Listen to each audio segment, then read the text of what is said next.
হামবাই যিনি মুখ্যমন্ত্রী নয়, যিনি জনপ্রিয়, যিনি মন্ত্রী মুখ্যমন্ত্রীর হাত ধরে জয়েন করবেন। বন্দে মাতরম, বন্দে মাতরম, বন্দে মাতরম, বন্দে মাতরম, বন্দে মাতরম।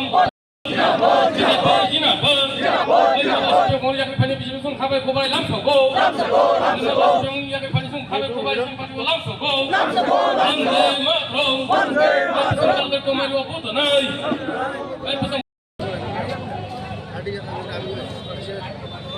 Ngetabu sini muఖ్যমন্ত্রী no borong lunyai lam sana bagai sini purati ni pajau. हल्का हल्का ही हुई तुम्हारा भारी लग गया। बंदे बंदे बंदे बंदे बंदे যে আসন সংখ্যা আছে এই ডিসির ইলেকশন 2026-এ এই 28টার মধ্যে ভারতীয় জনতা পার্টির প্রথমবার আমরা সবকটা আসন সংখ্যায় প্রতিদ্বন্দ্বিতা করছি। আপনারা খুশি? খুশি? শিওর? জোরসে বলিয়ে। ভেবেছিলেন কখনো 28টার মধ্যে আমরা প্রতিদ্বন্দ্বিতা করব? ভেবেছিলেন? তাহলে তো খুশি, ঠিক না? এবং আপনারা ইতিহাস তৈরি করতে যাচ্ছেন। ইতিহাস এই কারণে তৈরি করতে যাচ্ছেন এবং ইতিহাসের সাক্ষীও হয়ে থাকে। ত্রিপুরার ইতিহাস আপনারা বদল করতে যাচ্ছেন। এই এডিসি নিয়ে অনেক এতদিন ধরে যাদের উপর নির্ভর করে যে আঞ্চলিক দলগুলো আছে তাদের উপর নির্ভর করে আমাদের যে জাতীয় স্তরের যে দলগুলো ছিল তারা নির্ভর করে থাকতো। এই পরনির্ভরতা এখন কিন্তু আগামী দিনে যে ইতিহাস তৈরি করতে যাচ্ছে সেটা আর থাকবে না। এবং সে কোন দল? ভারতীয় জনতা পার্টি। এবং ভারতীয় জনতা পার্টি যখন সরকার গঠন করবে এটা কিন্তু একটা পার্মানেন্ট সলিউশন এটা হবে। এতদিন ধরে টেম্পোরারি ছিল। একটা আঞ্চলিক দলগুলো ছিল এবং আঞ্চলিক দলগুলো কি সবসময় বলতো যে আমরা শুধুমাত্র জনজাতিদের আমরা রিপ্রেজেন্টেটিভ, কিন্তু ঘটনাটা তো এরকম না। এর জন্য বলছি একটা ইতিহাস সৃষ্টি হবে যে প্রথম ভারতীয় জনতা পার্টি একটা সরকার এবার গঠন করতে যাচ্ছে যেটা একটা পার্মানেন্ট সলিউশন হবে। বন্ধুগণ, আপনারা আমাদের যে প্রতিপক্ষ, আমরা এডিসি মধ্যে আমরা কিন্তু অপোজিশনে। পোস্ট ইলেকশন অ্যালায়েন্স হয়েছে আমাদের সাথে। আমাদের অ্যালায়েন্স মানে তাদের দুজন মন্ত্রী আমাদের মন্ত্রিসভায় আছে, কিন্তু এডিসির মধ্যে কিন্তু আমরা ওখানে বিরোধী দলের আসনে আছি। কাজে এই কারণে আমরা 28-এর মধ্যে দিতেই পারি, কিন্তু মাথায় ভেবেছিল যে আমাদেরকে ছাড়া এডিসি কোনো অবস্থায় ইলেকশন করতে পারবে না। ওনাদেরকে ছাড়া ভারতীয় জনতা পার্টির ক্ষমতাই নেই যে এডিসি ইলেকশন লড়তে পারে। এবং যে কারণে অনেকটা ব্ল্যাকমেলের মতো অবস্থা হতো। আমরা চেষ্টা করেছি যে মোথার সাথে একসাথে চলার জন্য। একবার ঘরে এসে বলবে এক কথা, বাইরে গিয়ে বলবে আরেক কথা। Last fight. আর এসে বলবে 100% আমার সাথে রয়েছে, মুখ্যমন্ত্রীর সাথে 100% রয়েছে।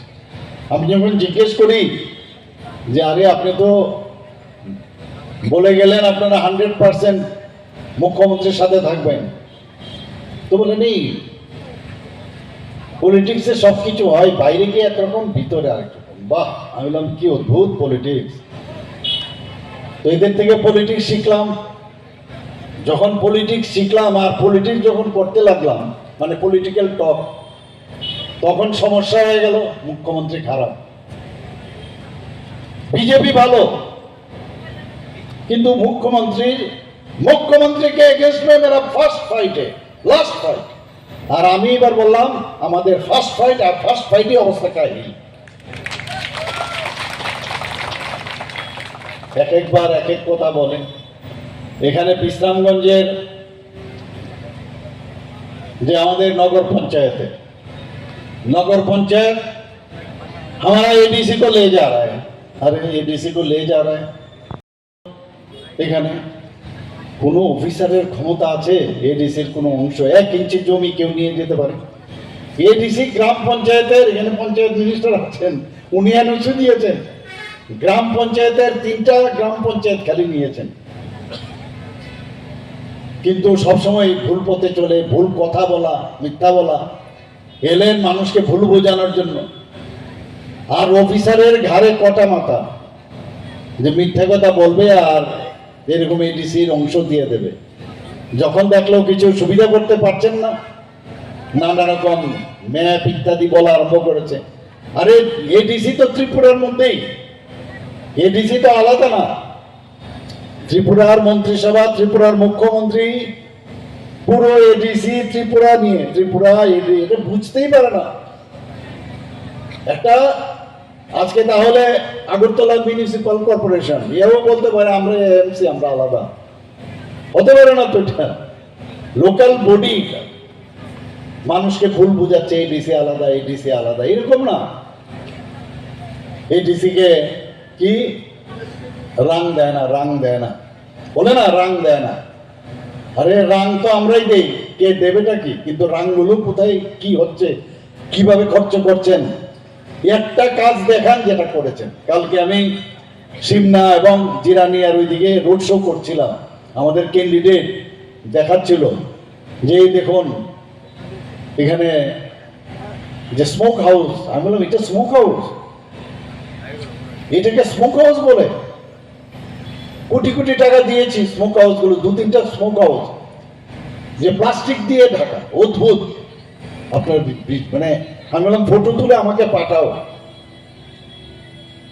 2024-25 অর্থ বছরে আমরা কমিটেড এক্সপেন্ডিচার, আমাদের বাজেটে 27,000 কোটি টাকার কমিটেড এক্সপেন্ডিচার যদি বাদ দিই, বাকি টাকার 39.06% আমরা এডিসি এবং জনজাতি অধ্যুষিত এলাকায় খরচ করি।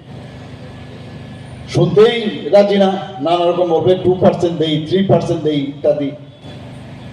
তারপর এইবার 2025-26 অর্থ বছরে প্রায় 40+, 40% উপরে এই আমাদের যে ফুল বাজেট, এবার যে 34,000 করোড় তার বাজেট আমরা ওনাদেরকে দিচ্ছি।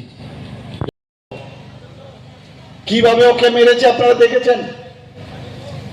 এর হেড ইঞ্জুরি হয়েছে, সময় পাচ্ছে না ঠিক করে ট্রিটমেন্ট করার।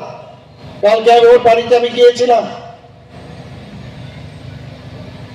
ওকে আমি আজকে বলেছি আমাদের যে যিনি ডাক্তার আছেন নিউরো সার্জন, তার কাছে যাবে আজকে, বলে আপনার প্রোগ্রামের জন্য আমি চলে এসেছি। আমি বললাম তুমি গেলে না? আমি বলে রেখেছি যাবে এখান থেকে প্রোগ্রাম করে। ওর ছেলে মেয়েরা আমার সাথে কালকে দেখা করলো, বলে স্যার আই ট্রাস্ট ইউ, আপনাদের বিশ্বাস করি। কিসের থামসা? এবং কার্যকর্তারা প্রায় 70-80 জন কার্যকর্তা ছিল কালকে।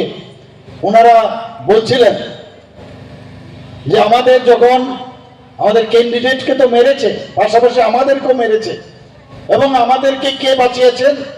সেই দোকানের কর্মচারী, যারা বাঙালি কর্মচারীরা ছিল, শাটার ডাউন করে তাদেরকে বাঁচিয়েছে। তো থামসা কারা? এর জন্যই বারবার বলছি থামসা কোনো জনজাতি বা জাতি গোষ্ঠীর থামসা হয় না। থামসা জাতি, জনজাতি, মণিপুরী, সংখ্যালঘু সবাই মিলে আমরা নতুন ত্রিপুরা, নতুন ভারত গড়তে চাই, এটাকে বলে থামসা। এটা কোন থামসা ভাই? এই আমাদের 28টা যখন ডিক্লেয়ার করলাম, তারপর থেকে এখন অব্দি প্রায় 41টা থেকে 42টা পর্যন্ত কেস হয়েছে বিভিন্ন জায়গায়। আমাদের গাড়ি ভাঙচুর, বাড়িঘরে ভাঙচুর এবং মারপিট ইত্যাদি করেছে। কতজন হসপিটাল, আর ডিক্লারেশনের আগে তো বাদই দিন প্রতিদিনই করতো। আসারাম বাড়ির মধ্যে মাননীয় প্রধানমন্ত্রী নরেন্দ্র মোদীজির মন কি বাত অনুষ্ঠানে ওদের ঘরের ভিতরে একটা টিভিও নেই, মোবাইলের মধ্যে মন কি বাত অনুষ্ঠান দেখছে, সেখানে ঢুকে এই থামসা করে ওদেরকে মেরেছে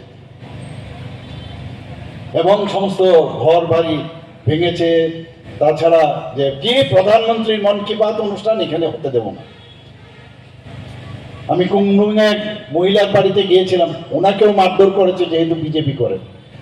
তাহলে বিজেপি করলে তাহলে থামসা হয় না, থামসার অর্থটা কি আমি বুঝতাম না, এখন পর্যন্ত আমি বুঝতে পারছি না।